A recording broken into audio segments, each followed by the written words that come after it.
দর্শক, আজ মহান বিজয় দিবসের বিস্তারিত খবর জানাতে সাভার স্মৃতিসৌধ থেকে আমাদের সঙ্গে যুক্ত হচ্ছেন অন্তরা বিশ্বাস ও সাইফুল ইসলাম। সবাইকে বিজয় দিবসের শুভেচ্ছা। আজ মহান বিজয় দিবস উপলক্ষে এই স্মৃতিসৌধ লোকে লোকারণ্য হয়ে গিয়েছে। এই বিজয় দিবসে যারা শহীদ হয়েছেন জাতির সূর্য সন্তানদের শ্রদ্ধা জানাতে অগণিত মানুষ এখানে এসেছেন। আপনাদের সঙ্গে এই স্মৃতিসৌধ থেকে যুক্ত হচ্ছি আমি অন্তরা বিশ্বাস, আমি সাইফুল ইসলাম। সুপ্রিয় দর্শক, আপনারা সবাই জানেন আমাদের যে বিজয়, সেই বিজয়টি কিন্তু একদিন হয়নি।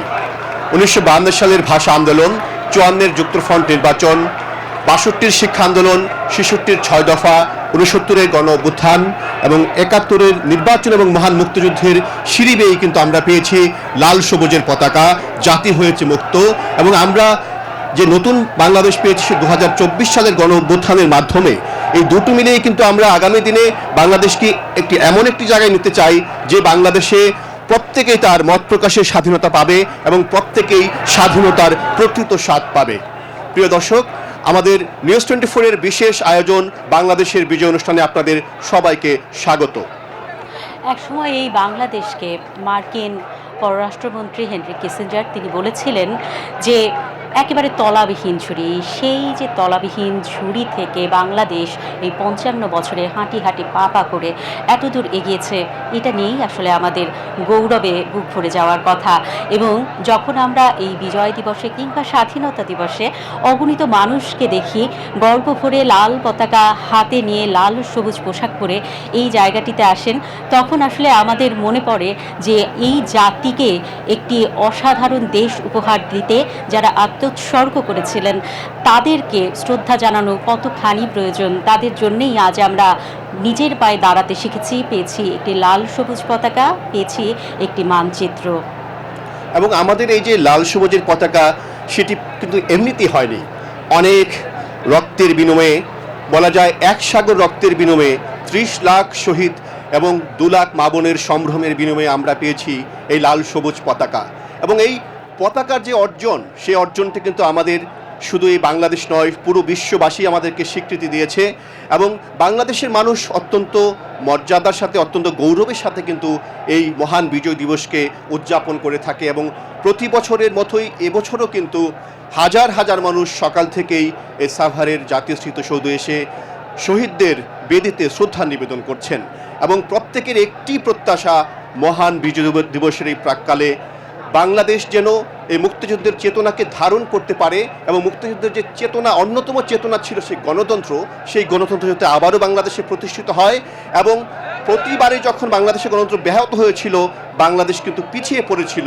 বাংলাদেশ যাতে আর কখনো পিছিয়ে না পড়ে, বাংলাদেশ যাতে মাথা উঁচু করে এগিয়ে যায়, সেটি কিন্তু সবার প্রত্যাশা। নিশ্চয়ই। এবং আজ সকালে আমরা যেটি দেখেছি, এখানে রাষ্ট্রপতি এবং প্রধান উপদেষ্টা ডক্টর মোহাম্মদ ইউনূস তারা পুষ্পাঞ্জলি দিয়েছেন জাতির শ্রেষ্ঠ সন্তানদেরকে। এবং তারা যখন এখানে পুষ্পস্তবক অর্পণ করেন, এরপর তারা 1 মিনিট নীরবতা পালন করেন। এবং এই যে ভোরবেলা সূর্য যখন পূব আকাশে ওঠে, তার পরপরই আসলে তারা এই স্মৃতিসৌধে প্রবেশ করেন। এরপরই আসলে আমরা যেটি দেখতে পাই যে এখানে তারা পুষ্পস্তবক অর্পণ করেন, 1 মিনিট নীরবতা পালন করেন। এরপর সেনাবাহিনী, নৌবাহিনী এবং বিমান বাহিনীর যে সদস্যরা তারা রাষ্ট্রপতিকে অভিবাদন জানায়। এবং রাষ্ট্রপতি পরবর্তীতে বিউগলের যে সুর বেজে ওঠে, তারপরে তিনি এখানে যে উপদেষ্টারা রয়েছেন, সেনাবাহিনীর সদস্যরা রয়েছেন এবং বিভিন্ন পেশার মানুষ রয়েছেন, তাদের সঙ্গে কুশল বিনিময় করেন। আমাদের এই বিজয়কে আসলে উদযাপন করার জন্য আমরা দেখেছি যে যারা রাষ্ট্রের যারা গণ্যমান্য ব্যক্তি রয়েছেন, রাষ্ট্রের যারা প্রতিনিধি রয়েছেন, তাদের পাশাপাশি কিন্তু সর্বস্তরের মানুষের আগমন দেখেছি। অনেকে হুইল চেয়ারে করে তারা এই জাতির শ্রেষ্ঠ সন্তানদের শ্রদ্ধা জানাতে এসেছেন। অনেক শিশু যারা আসলে এখনও কিন্তু তারা বাংলাদেশের যে প্রকৃত যে ইতিহাস, সেই ইতিহাস কিন্তু তারা অনেকবারই কিন্তু তারা বঞ্চিত হয়েছিল প্রকৃত তথ্য জানার জন্য। কারণ বাংলাদেশের পরম্পরা, যখনই বিভিন্ন রাজনৈতিক দল ক্ষমতায় এসেছিল, তারা কিন্তু বাংলাদেশের যে স্বাধীনতার যে যুদ্ধ, সেই ইতিহাসটা কিন্তু নানানভাবে কিন্তু তারা বয়ান তৈরি করতে চেয়েছিল। কিন্তু নতুন প্রজন্ম, সব শ্রেণী পেশার মানুষ সবাই কিন্তু প্রত্যাশা করে আমাদের যে মহান অর্জন, আমাদের যে স্বাধীনতা, সেটি আসলে থাকবে নিরপেক্ষ এবং সেটি থাকবে একটি প্রকৃত ইতিহাস, এবং সেই ইতিহাসটি হবে বাংলাদেশের আপামর মানুষের জন্য একটি ঐতিহাসিক দলিল। সেটি কিন্তু সবারই প্রত্যাশা। প্রিয় দর্শক, আমাদের সহকর্মী রিশাদ হাসান রয়েছেন সাভার জাতীয় স্মৃতিসৌধে। আমরা সরাসরি যুক্ত হচ্ছি তার সঙ্গে। রিশাদ, নিশ্চয় আমাকে শুনতে পাচ্ছেন? রিশাদ, আপনি তো সকাল থেকে রয়েছেন, আমরা দেখেছি যে সর্বস্তরের মানুষের আগমন এই সাভারের জাতীয় স্মৃতিসৌধে। এখন কি পরিস্থিতি রয়েছে এবং সাধারণ মানুষের প্রত্যাশা কি দেখছেন? অন্তর, আপনাদের দুজনকেই মহান বিজয় দিবসের শুভেচ্ছা এবং বিজয়ের মাস এবং এই আজকের এই দিনে বিশেষ করে যেই সময়টিতে আসলে সারা জাতি স্মরণ করছে জাতির সূর্য সন্তান, শ্রেষ্ঠ সন্তানদের, তার পাশাপাশি কিন্তু রয়েছে এই লাল সবুজের পতাকা পাওয়া, এই বাংলাদেশ পাওয়ার যে আনন্দ, যে উদযাপন, সেই উদযাপন করবার যে আনন্দ, সেই আনন্দের বহিঃপ্রকাশ আমরা দেখতে পাচ্ছি। ঠিক আপনারা দেখতে পাচ্ছেন, আমরা ক্যামেরার চোখে একটু দেখানোর চেষ্টা করছি। সাইফুল, দেখতে পাচ্ছেন যে জাতীয় স্মৃতিসৌধে লাখো মানুষের ভিড়, এবং আমরা বেদি থেকে আরেকটু সামনের দিকে একেবারে মূল যে স্মৃতিসৌধ প্রাঙ্গণ আছে তার একদম কাছাকাছি অবস্থান করছি, এবং সেখানে মানুষের যে উপচে পড়া ভিড়, মানুষের মধ্যে যে আনন্দ, মানুষের মাঝে এই লাল সবুজের পতাকা পাবার, এই বাংলাদেশ পাবার, এই ভূখণ্ড পাওয়ার যে প্রত্যাশা এবং সেই সঙ্গে যে আনন্দ, সেই আনন্দকে তারা উপভোগ করছেন, উদযাপন করছেন। এবং সেখানে অনেকে খোপায় ফুল বেঁধে এসেছেন, কেউ লাল সবুজ শাড়ি পরে এসেছেন, কেউ লাল সবুজ পাঞ্জাবি পরে এসেছেন, যে যেভাবে পেরেছেন এসেছেন। এবং এখানে এসে কিন্তু যে আনন্দের যে ভাগাভাগি করা একে অন্যের সঙ্গে, সেই অংশটার সামান্যতম অংশ হয়তো আমরা দেখাতে পারছি। এবং সেই সঙ্গে দেখা যাচ্ছে যে আসলে আমরা দেখতে পেয়েছি যেসব শিশুরা এসেছেন তারা বাবা মার সঙ্গে এসেছেন, কেউ আত্মীয় স্বজনের সঙ্গে এসেছেন, কেউ বা ভাই বা বোনের সঙ্গে এসেছেন। তারা কিন্তু বারবারই কিন্তু তাদের সঙ্গে আমরা যখন কথা বলেছি তারা বলেছেন যে আসলে তারা চান যে তরুণ প্রজন্ম বা আগামী প্রজন্ম যেন আসলে আমাদের বাংলাদেশের বিজয়ের এই গৌরব গাথা সেটি যেন আসলে সঠিকভাবে জানতে পারে, এবং সে সম্পর্কে আসলে স্বচক্ষে তারা দেখতে পারে যে এই জায়গায় এসে তারা যেন এই আনন্দের ভাগিদার হতে পারে, এবং সেই সঙ্গে শ্রদ্ধা নিবেদন করতে পারে জাতির সেই সব সূর্য সন্তান, শ্রেষ্ঠ সন্তানদের, যাদের রক্তের বিনিময়ে, যাদের আত্মত্যাগের বিনিময়ে আমাদের এই স্বাধীনতা, আমাদের এই বাংলাদেশ, আমাদের এই বিজয় অর্জিত হয়েছিল। একটু ঘটনার প্রেক্ষাপট যদি আমি সাইফুল আপনাকে বলি, যে আপনি জানেন যে 1952 সালে ভাষা আন্দোলনের পর নানাভাবে কিন্তু আসলে বাঙালির শিল্প, সংস্কৃতি, শিক্ষা এবং ভাষা সেই জায়গাগুলোতে আসলে হাত দেবার চেষ্টা করা হয়েছে, এবং বাঙালি জাতি কিন্তু বারবার মাথা উঁচু করে দাঁড়িয়েছে, বারবার ঘুরে দাঁড়িয়েছে। এবং এই আন্দোলন সংগ্রাম কিন্তু চলেছে বহু বছর, বহুবার। এবং সবচেয়ে উল্লেখযোগ্য যদি আমি বলি 52-র ভাষা আন্দোলন, 54-র যুক্তফ্রন্ট নির্বাচন, এবং এছাড়া 69-এর গণ অভ্যুত্থান সহ আরও বেশ কিছু উল্লেখযোগ্য জায়গা, যার একেবারে চূড়ান্ত রূপ নেয় 1971 সালের মুক্তিযুদ্ধ, যার মাধ্যমে আমরা পেয়েছি আমাদের এই স্বাধীন বাংলাদেশ, আমাদের এই বিজয়ের পতাকা, লাল সবুজ পতাকা। এবং সেই বাঙালি জাতি যে আসলে মাথা নোয়াবার নয়, সেটি কিন্তু আসলে বারবার কিন্তু আসলে স্মৃতিপটে কিন্তু ভেসে আসে, এবং সেটি কিন্তু আসলে সমুচ্চারিত হয় আসলে সবার কণ্ঠে। এবং সবচেয়ে বড় কথা হচ্ছে যে আমরা এই জায়গাতে সবচেয়ে যেই জিনিসটি উল্লেখযোগ্যভাবে আমরা দেখতে পাচ্ছি যে আসলে ধর্ম, বর্ণ নির্বিশেষে নারী, পুরুষ, শিশু থেকে বৃদ্ধ সকলেই কিন্তু এসেছেন কাঁধে কাঁধ মিলিয়ে শ্রদ্ধা নিবেদনের জন্য। সেই সঙ্গে শ্রদ্ধা নিবেদনই শুধু ফুল দিয়ে শ্রদ্ধা নিবেদনে নয়, শ্রদ্ধা নিবেদনকে একরকম শপথ বলা যায়, একরকম প্রতিজ্ঞা বলা যায়, একরকম অঙ্গীকার বলা যায় যে আগামীর বাংলাদেশটা আসলে কেমন হতে পারে, আগামীর বাংলাদেশ এবং বাংলাদেশের পতাকাকে সারা বিশ্বের কাছে কিভাবে নিয়ে যাওয়া যায়, সেই জায়গাগুলোতে আসলে তারা আলোকপাত করেছেন, তারা কথা বলেছেন। এবং এই উদযাপন কিন্তু আসলে দিন যত বেলা গড়াতে থাকবে ততই চলতেই থাকবে। বিস্তারিত পরে কিন্তু আমরা জানাতে পারবো। এই ছিল আমার কাছ থেকে, এখান থেকে সর্বশেষ ফিরে যাচ্ছি সাইফুল আপনার কাছে। টকব্যাকের সমস্যা করতেছে, টকব্যাকে ফেব্রুয়ারিতে ভোটের মাধ্যমে গণতন্ত্রের নতুন যাত্রা শুরু হবে বললেন তথ্য উপদেষ্টা সৈয়দা রিজওয়ানা হাসান। আরও বলেন, প্রতিপক্ষকে ঘায়েল করার রাজনীতি গ্রহণযোগ্য নয়। আইন উপদেষ্টা বলেন, জুলাই গণ অভ্যুত্থানের মাধ্যমে নতুন বাংলাদেশ বিনির্মাণের সুযোগ তৈরি হয়েছে। মহান বিজয় দিবসে জাতীয় স্মৃতিসৌধে শ্রদ্ধা নিবেদন শেষে এসব কথা বলেন দুই উপদেষ্টা। পূর্ণ, সুষ্ঠু, স্বতঃস্ফূর্ত একটা নির্বাচনের দিকে তাকাচ্ছি। অবশ্যই এটার বিপরীতে এখন দেখতে পাচ্ছি আরও বেশি প্রকট করে যে প্রতিপক্ষ যে আঘাতগুলো হানছে সেগুলো আসলে রক্তাক্ত একটা সংঘাতময়, সেটার জন্য আমাদেরকে এখন বাড়তি প্রস্তুতি নিতে হচ্ছে। শহীদ মুক্তিযোদ্ধা যারা আছেন, আহত মুক্তিযোদ্ধা যারা আছেন, যারা আপনার ওই সময় নানান আত্মত্যাগের মাধ্যমে বাংলাদেশকে স্বাধীন করেছেন, তাদের প্রতি কৃতজ্ঞতা, শ্রদ্ধা, ভালোবাসায় মন সিক্ত হয়। সাইফুল, আজকে থেকে ঠিক 10 দিন আগে অর্থাৎ 6 ডিসেম্বর সেদিন কিন্তু ভুটান আমাদেরকে স্বীকৃতি দিয়েছিল একটি স্বাধীন সার্বভৌম রাষ্ট্র হিসেবে, এবং এর পরপর ধীরে ধীরে অন্যান্য দেশগুলো আমাদেরকে স্বীকৃতি দিতে থাকে। আসলে অন্তরা, বাংলাদেশের এই যে মহান বিজয়, এই বিজয়কে কিন্তু পুরো বিশ্ববাসী কিন্তু পরবর্তীতে তারা বরণ করে নেয়, তারা কিন্তু সাদরে গ্রহণ করে এবং একটি স্বীকৃতি দেয়। এবং এই যে স্বীকৃতি, সেই স্বীকৃতির মাধ্যমে কিন্তু বাংলাদেশ বিশ্ব মানচিত্রে স্থান করে নেয়।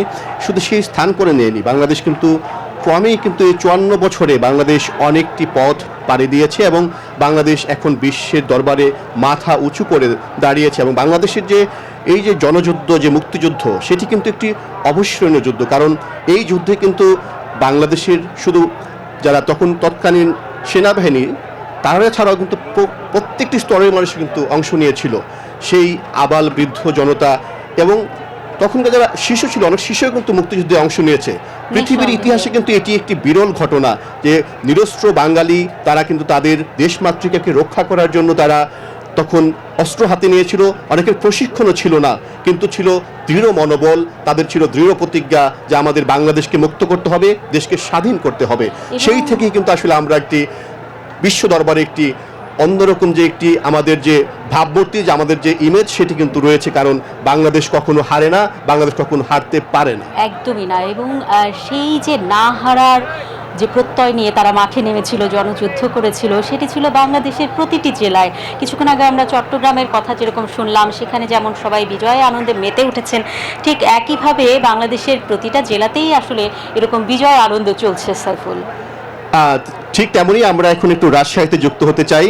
রাজশাহীতে রয়েছেন আমাদের সহকর্মী মতিউর মুর্তজা। নিশ্চয় আমাকে শুনতে পাচ্ছেন? রাজশাহীতে বিজয়ের উৎসব কেমন দেখছেন এবং জনসাধারণ কি বলছেন এই বিজয় উৎসব নিয়ে?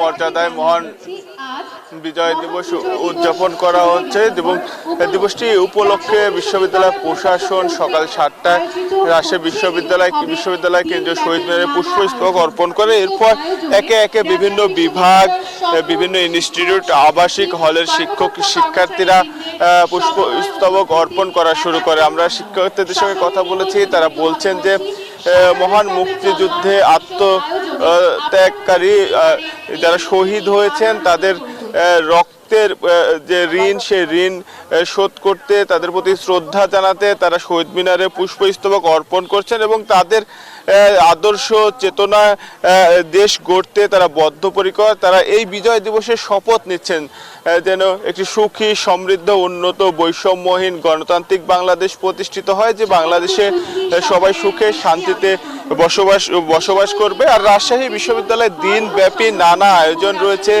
দুপুরে বিশেষ প্রার্থনা হবে, বিকেলে সাংস্কৃতিক অনুষ্ঠান অনুষ্ঠিত হবে এবং এরপরে কিন্তু রয়েছে সাংস্কৃতিক অনুষ্ঠান। একইভাবে রাজশাহী জেলা প্রশাসন সহ বিভিন্ন সরকারি বেসরকারি প্রতিষ্ঠানের আয়োজনে নানা আয়োজন অনুষ্ঠিত হচ্ছে। রাজশাহীতে আমরা কথা বলেছি সর্বস্তরের মানুষের সঙ্গে, তারা বলছেন যে মহান বিজয় দিবসকে যথাযোগ্য মর্যাদায় তারা স্মরণ করছেন এবং শিক্ষার্থীরা বলছেন যে জুলাইয়ের পরে যে মহান বিজয় দিবস, সেই বিজয় দিবসে তারা দেশ গড়ার শপথ নিচ্ছেন, যেখানে দুর্নীতি থাকবে না, ফ্যাসিবাদ থাকবে না, বৈষম্য থাকবে না এবং মহান মুক্তিযুদ্ধের যে চেতনা, অসাম্প্রদায়িক বাংলাদেশ প্রতিষ্ঠা, সেই শপথ কিন্তু তারা নিচ্ছেন। ধর্ম, বর্ণ কোনো ভেদাভেদ থাকবে না। শিক্ষার্থীরা বলছেন জুলাই পরবর্তী যে বিজয় দিবস, সেখানে তারা আলাদা একটি স্পৃহা পাচ্ছেন এবং দেশ গঠনের যে প্রত্যয়, সেই প্রত্যয়ে তারা শপথ নিচ্ছেন।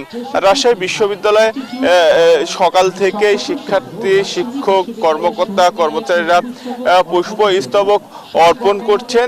এরপরে আলোচনা সভা অনুষ্ঠিত হবে, সেখানে এই শহীদ পরিবারের সদস্য এবং বীর মুক্তিযোদ্ধাদের সংবর্ধনা দেওয়া হবে। এরপরে দুপুরে বিশেষ মোনাজাত অনুষ্ঠিত হবে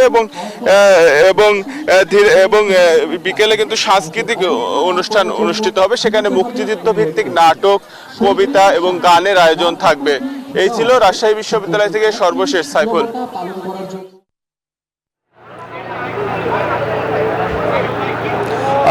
ধন্যবাদ মুর্তজা, আপনি নিরাপদে সংবাদ সংগ্রহ করতে থাকুন। পরবর্তীতে আপনার সাথে আবারও যুক্ত হব। প্রিয় দর্শক, আমাদের সাথে এই মুহূর্তে যুক্ত হচ্ছেন একজন শিক্ষক, যিনি নুসরাত ফারহানা, IUBATর শিক্ষক।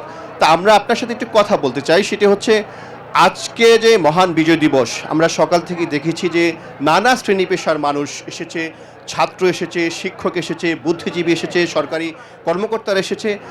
এক কথা বলা চলে, আপামর জনতার যে অংশগ্রহণে বিজয় দিবস উদযাপন হচ্ছে, সেটি আপনি কিভাবে মূল্যায়ন করতে চান? আসলে বিজয় দিবস আমাদের একটি আত্মত্যাগ বীরত্বগাথার নাম। এই দিনটিকে আমরা কখনোই ভুলে যেতে পারবো না। আর আমি একজন মুক্তিযোদ্ধার সন্তান হিসেবে প্রতিটি বিজয় দিবস, প্রতিটি স্বাধীনতা দিবসে আমাদের শহীদদের প্রতি শ্রদ্ধা জানাতে, পরবর্তী প্রজন্মকে উদ্বুদ্ধ করতে পছন্দ করি। আর 24-এর গণ অভ্যুত্থান ছিল আমাদের আরেকটি বিজয়।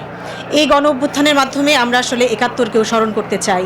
71-এ বীর মুক্তিযোদ্ধারা যে মহান আত্মত্যাগ করেছেন, তারা জীবনকে বাজি রেখে এই দেশকে যুদ্ধ করে জয় করেছেন। আসলে এটা আমরা কখনোই ভুলে যেতে পারবো না, ভুলতে দেব না আমরা এই জনগণকে।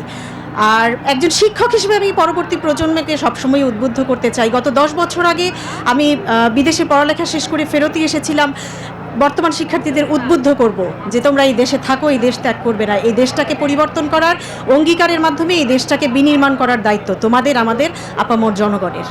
একটু আক্ষেপ আমরা প্রায় সময় দেখি যে অনেক মানুষেরই কণ্ঠে একটি আক্ষেপ থাকে যে স্বাধীনতার 54টি বছর পেরিয়ে গেল, কিন্তু মুক্তিযুদ্ধের যে চেতনা, গণতন্ত্র, সেই কিন্তু এখন আমাদের সুসংহত হয়নি। আমরা দেখেছি যে বারংবারই কিন্তু গণতন্ত্র পর্যদস্ত হয়েছে, তাকে ষড়যন্ত্রকারীরা নানানভাবে কিন্তু ব্যাহত করেছে।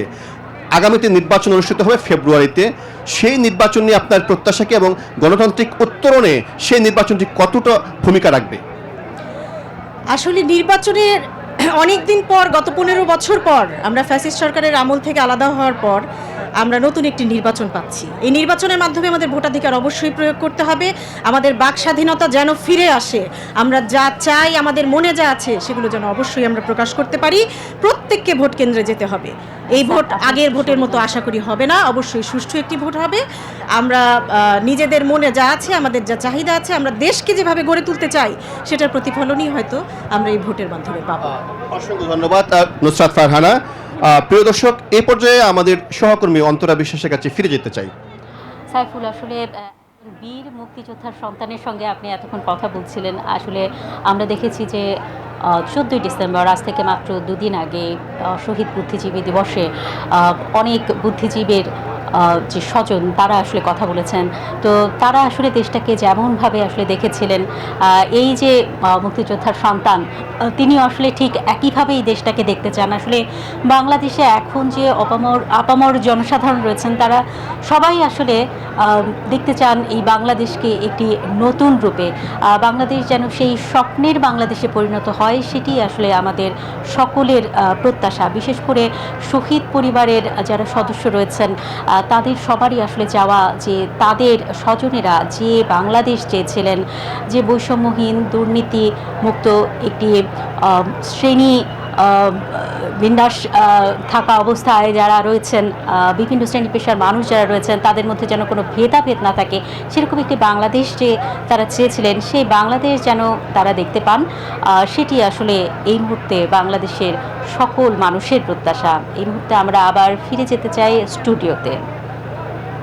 অন্তরা এবং সাইফুল দুজনকেই অনেক ধন্যবাদ। দর্শক, এই মুহূর্তে বিজয় দিবসের আরও খবর জানাতে জাতীয় স্মৃতিসৌধ প্রাঙ্গণ থেকে আমাদের সাথে যুক্ত হচ্ছেন অন্তরা বিশ্বাস এবং সাইফুল ইসলাম। চলে যাচ্ছে তাদের কাছে।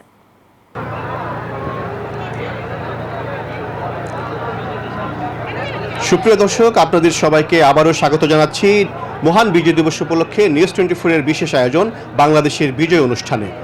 প্রিয় দর্শক, আপনারা ইতিমধ্যেই অবহিত হয়েছেন মহান বিজয় দিবস উপলক্ষে আজকে ৫৫তম যে বিজয় দিবস সেটি উদযাপন করছে পুরো দেশ এবং সারা দেশের সর্বস্তরের মানুষ কিন্তু ইতিমধ্যেই তাদের নিজ নিজ যে শহীদ বেদি রয়েছে তাদের নিকটস্থ সেখানে কিন্তু তারা কিন্তু শ্রদ্ধা নিবেদন করছেন। আমরা রয়েছি সাভারের জাতীয় স্মৃতিসৌধে। অন্তরা, সকাল থেকে কিন্তু আমরা দেখেছি যে বর্ণিল সাজেন নানা শ্রেণী পেশার মানুষ আজকে এই সাভারের জাতীয় স্মৃতিসৌধে এসেছেন। অনেকের সঙ্গে আমাদের কথা হয়েছে, প্রত্যেকে কিন্তু বলছেন অনেক দামে যে কেনা আমাদের লাল সবুজের পতাকা, সেই পতাকার সম্মান তারা বজায় রাখতে চান এবং তারা বাংলাদেশকে একটি সুখী সমৃদ্ধ এবং একটি গণতান্ত্রিক বাংলাদেশ হিসেবে দেখতে চান। নিশ্চয়ই, এবং অনেকে এসেছেন ছোট্ট শিশুদেরকে সঙ্গে নিয়ে। দেখা যাচ্ছে বাবার কাঁধে চড়ে ছোট্ট শিশু এসেছে, হাতে একটি ছোট্ট পতাকা। মানে দৃশ্যটা আমরা হয়তো প্রতি বিজয় দিবস কিংবা প্রতি স্বাধীনতা দিবসেই দেখি, কিন্তু প্রতিবারই আসলে এই দৃশ্যটা আমার কাছে অসম্ভব ভালো লাগে। এবং অনেকেই আমরা দেখি যে আজকের দিনে তারা কেন এসেছেন সেটি আসলে ছোট্ট সোনামণিদেরকে বলে থাকেন, বিশেষ করে যারা স্কুলের শিক্ষার্থী রয়েছেন তাদের যে শিক্ষক রয়েছেন তারা আসলে আজকের দিনে কি ঘটেছিল বাংলাদেশের যে ইতিহাস, সেই ইতিহাস সম্পর্কে তারা আসলে জানান। 9 মাসের যে রক্তক্ষয়ী যুদ্ধের মধ্য দিয়ে আমরা আমাদের এই দেশকে স্বাধীন করেছি। সেই স্বাধীন যে দেশ, সেই স্বাধীন দেশ পাওয়ার যে রক্তক্ষরণ, সেই রক্তক্ষরণের কথা আসলে ছোট্টদেরকে, যারা বড়রা রয়েছেন, নবীনদেরকে, যারা প্রবীণ রয়েছেন, তারা আসলে জানাচ্ছেন। সারা দেশেই কিন্তু এই বিজয়ের রং ছড়িয়ে পড়েছে। আমরা একটু দেখতে চাই, সেটি হচ্ছে মহান বিজয় দিবস উপলক্ষে সারা দেশের বিভিন্ন স্থানে শহীদ বেদিতে ফুল দিয়ে শ্রদ্ধা জানিয়েছেন সর্বস্তরের মানুষ। সকালে মহান বিজয় দিবসে রংপুর টাউন হল চত্বরে অবস্থিত কেন্দ্রীয় শহীদ মিনারে বিভাগীয় কমিশনার শহীদুল ইসলাম প্রথমে পুষ্পস্তবক অর্পণ করেন। পরে মুক্তিযুদ্ধের সকল শহীদদের প্রতি সম্মানে 1 মিনিট নীরবতা পালন করা হয়। এদিকে বরিশালে যথাযোগ্য মর্যাদায় পালিত হচ্ছে মহান বিজয় দিবস। এছাড়াও চট্টগ্রাম, সিলেট ও সিরাজগঞ্জ সহ জেলায় জেলায় ফুলের শ্রদ্ধা ও নানা কর্মসূচির মাধ্যমে মহান বিজয় দিবসকে উদযাপন করছে সারা দেশের মানুষ। এই মুহূর্তে আমরা চলে যেতে চাই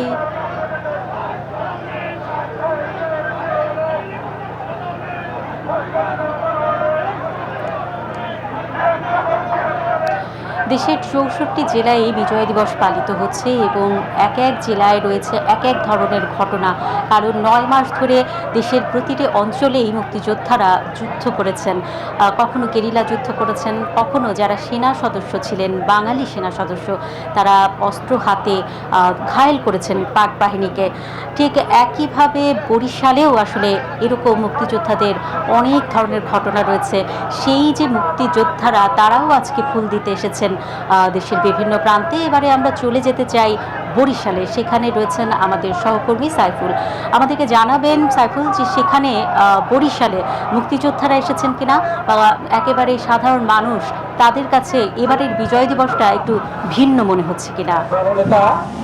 সর্বপ্রধান কারারক্ষী মোহাম্মদ বাদল কবির মৃধা, তার নেতৃত্বে। ধন্যবাদ অন্তরা, আপনি ঠিকই বলেছেন, সারা দেশেই মহান বিজয় দিবস উপলক্ষে নানান আয়োজন চলছে। আমরা আছি এই মুহূর্তে বরিশাল বেলস পার্কে। সেখানে কিন্তু জেলা প্রশাসনের উদ্যোগে যে কুচকাওয়াজ অনুষ্ঠিত হচ্ছে, সেই কুচকাওয়াজের মাঠে আমরা আছি। এর আগে আমরা দেখেছি যে মুক্তিযুদ্ধের যে বিজয় সেখানে কিন্তু সর্বস্তরের নাগরিকরা কিন্তু শ্রদ্ধা নিবেদন করেছে এবং একই সঙ্গে সেখানে নানান বয়সের মানুষদের সেখানে ভিড় আমরা লক্ষ্য করেছি এবং তারা বলেছেন যে একটি বৈষম্যহীন বাংলাদেশ প্রতিষ্ঠার প্রত্যয় নিয়ে 1971 সালে যে মুক্তিযুদ্ধ হয়েছিল, সেই মুক্তিযুদ্ধের পরে যে 53-54 বছরও যে মানুষের যে আকাঙ্ক্ষা প্রতিষ্ঠা, বাংলাদেশের যে স্বপ্নের শিখরে পৌঁছানো, সেটি যথাযথভাবে হয়নি। সেই জায়গায় বাংলাদেশটা যাক এমনটা প্রত্যাশা করছেন এবং এই মুহূর্তে বরিশাল জেলা প্রশাসনের আয়োজনে বরিশাল বেলস পার্ক মাঠে যে কুচকাওয়াজ অনুষ্ঠিত হচ্ছে, সেই কুচকাওয়াজের মাঠে আমরা আছি। এখানে আনুষ্ঠানিকভাবে জাতীয় পতাকা এবং জাতীয় সঙ্গীতের মধ্য দিয়ে এই কুচকাওয়াজ অনুষ্ঠানের শুভ সূচনা করেছেন বরিশালের বিভাগীয় কমিশনার। এর পরপরই কিন্তু বিভিন্ন সেক্টরের, বিশেষ করে পুলিশ, আনসার, এপিবিএন এবং ফায়ার সার্ভিস সহ এবং বিভিন্ন শিক্ষা প্রতিষ্ঠানের শিক্ষার্থীরা নানান রকম ডিসপ্লেতে অংশগ্রহণ করেছে। এই মুহূর্তে আমরা দেখছি যে বিভাগীয় প্রশাসন, জেলা প্রশাসন সহ অন্যান্য ঊর্ধ্বতন কর্মকর্তারা এই প্যারেড পরিদর্শন করছেন। আমরা দেখছি যে এবং সেই প্যারেড পরিদর্শন করে তারা আবার মাঠে ফিরছেন এবং এর পরপর পরপরই যে শারীরিক কসরত শুরু হবে এই মাঠে, সেখানে কিন্তু বিভিন্ন শিক্ষা প্রতিষ্ঠানের শিক্ষার্থীরাও কিন্তু আছেন এবং আমরা দেখছি যে বিভাগীয় প্রশাসন এই প্যারেড পরিদর্শন শেষে আবার মূল মঞ্চের দিকে ফিরে আসছেন। এবং একই সঙ্গে যদি বলি যে মহান বিজয়ের দিনে মহাবিজয়ের মহোল্লাসে রক্তে আজি দিয়েছে দোল, সেই রক্তে দোল দেওয়া বিজয়ের দিনে আমরা এই বেলস পার্ক মাঠে আছি এবং সেখানে কিন্তু চলছে মূলত এই বিজয় দিবসের আয়োজন এবং প্যারেড পরিদর্শন এবং এরপরে কুচকাওয়াজ শুরু হবে। নানান রকম কসরত দেখাবেন বিভিন্ন শিক্ষা প্রতিষ্ঠানের শিক্ষার্থীরা। সারা দিনব্যাপী নানান আয়োজন রয়েছে মুক্তিযোদ্ধাদের সম্বর্ধনা এবং দুপুর 12টায় রয়েছে যুদ্ধ জাহাজ কীর্তনখোলায় রাখা হয়েছে। সেখানে যে বিজয় উৎসব সেই ঘটনাগুলো আসলে আমরা জানতে পারলাম, সেই বিজয় উৎসবের কথাগুলো আসলে আমরা শুনতে পারলাম। এই পর্যায়ে আমরা একজন অতিথির সঙ্গে কথা বলতে চাই। আমাদের সঙ্গে এই মুহূর্তে উপস্থিত রয়েছেন জাহাঙ্গীর বিশ্ববিদ্যালয়ের গণিত বিভাগের চেয়ারম্যান অধ্যাপক ডক্টর নজরুল ইসলাম। আপনাকে স্বাগত জানাচ্ছি আমাদের এই আয়োজনে। শুরুতে আসলে আপনার কাছে যেটি জানতে চাই, আপনার বিভাগে প্রতি বছরই তো নতুন নতুন শিক্ষার্থী ভর্তি হয় এবং প্রতি বছরই আপনি নতুনদের সাথে তরুণদের সাথে আসলে কাজ করে থাকেন। এই যে তরুণ প্রজন্মের শিক্ষার্থীরা, তাদের মধ্যে মুক্তিযুদ্ধ ভাবনাটা আসলে কীরকম? তারা কি মুক্তিযুদ্ধের ইতিহাস পুঙ্খানুপুঙ্খভাবে বা অখণ্ডিত যে ইতিহাস মুক্তিযুদ্ধের সেটি জানে? গত 16টি বছর ফেসিবাদের শাসনামলে মুক্তিযুদ্ধ চেতনাকে নিয়ে এমনভাবে প্রচারণা হয়েছে, আমাদের যে নতুন প্রজন্ম তারা একটা বিভ্রান্তির মধ্যে পড়ে গিয়েছিল। এই 24-এর আন্দোলনের পরে, গণ অভ্যুত্থানের পরে আমরা আমাদের নতুন প্রজন্ম তারা আবার এই মুক্তিযুদ্ধকে, স্বাধীনতাকে নতুনভাবে শিখতে চেষ্টা করছে এবং শেখার জন্য তারা উদ্গ্রীব হয়ে আছে। তাদেরকে মুক্তিযুদ্ধের ভাবনাটা শেখাবার জন্য বিশ্ববিদ্যালয়ের পক্ষ থেকে আসলে কি করা হয়, বা মুক্তিযুদ্ধের চেতনা কি তাদের অন্তরে আসলে তারা ধারণ করে, নাকি আপনাদেরকে কোনো আয়োজনের মধ্য দিয়ে বা বিভিন্ন কিছু করে তারপর আসলে তাদেরকে মুক্তিযুদ্ধের চেতনায় উদ্বুদ্ধ করতে হয়? বিভিন্ন দিবসগুলো পালনের মাধ্যমেই আসলে আমাদের যে নতুন প্রজন্ম, আমাদের শিক্ষার্থী, তাদেরকে স্বাধীনতার যুদ্ধ এবং বিজয় সম্পর্কে আসলে জানাতে হয়। এছাড়া আসলে গত 16টি বছর তারা একই ধারায় যেভাবে গণতন্ত্র আমাদেরকে এই স্বাধীনতা যুদ্ধ এবং বিজয় সম্পর্কে যে আমাদের প্রজন্মকে শিখিয়েছে, সুতরাং সেখানে আসলে অনেকটা গ্যাপ ছিল বলে আমার মনে হয়। এখন সেই গ্যাপটা আমাদের পূরণ করার সময় এসেছে। আজকের দিনে জাহাঙ্গীরনগর বিশ্ববিদ্যালয়ে কি কি আয়োজন রয়েছে? আজকের দিনে আমাদের প্রত্যেকটা হল বিভিন্ন রঙের সুসজ্জিত হয়েছে, লাইটিং করা হয়েছে এবং আমাদের শিক্ষার্থীদের জন্য প্রীতিভোজের আয়োজন, উন্নত মানের খাবার প্রীতিভোজের আয়োজন করা হয়েছে। অনেক ধন্যবাদ আপনাকে আমাদের সঙ্গে যুক্ত হওয়ার জন্য। এই যে মুক্তিযুদ্ধের যে ভাবনা, মুক্তিযুদ্ধের যে চেতনা, সেটি প্রজন্ম থেকে প্রজন্মের কাছে ছড়িয়ে দেওয়া, সেই দায়িত্বটা আসলে যারা প্রবীণ রয়েছেন তাদের ওপরেই বর্তায় এবং সেই সঙ্গে যারা ইতিহাসবিদ রয়েছেন তারা যেন মুক্তিযুদ্ধের একেবারে অখণ্ডিত যে ইতিহাস সেটি তারা লেখেন এবং সেই লেখা বইগুলো যেন সকলের কাছে পৌঁছে যায়, সেজন্য যেন নানা ধরনের ব্যবস্থা গ্রহণ করা হয়, সেটিও আসলে সরকারের কাছে গণমানুষের আবেদন। সেজন্য তরুণরা যেহেতু ডিজিটাল পদ্ধতিতে বেশি আগ্রহ প্রকাশ করে, তো ডিজিটাল মাধ্যমে আসলে তাদের জন্য যেন মুক্তিযুদ্ধকে প্রচার করা হয়, সেই আহ্বানও আসলে তরুণদের মধ্যে আমরা এখানে দেখতে পাচ্ছি। এ পর্যায়ে আমরা চলে যেতে চাই স্টুডিওতে, সেখানে রয়েছে সাদিয়া। অন্তরা, ধন্যবাদ আপনাকে।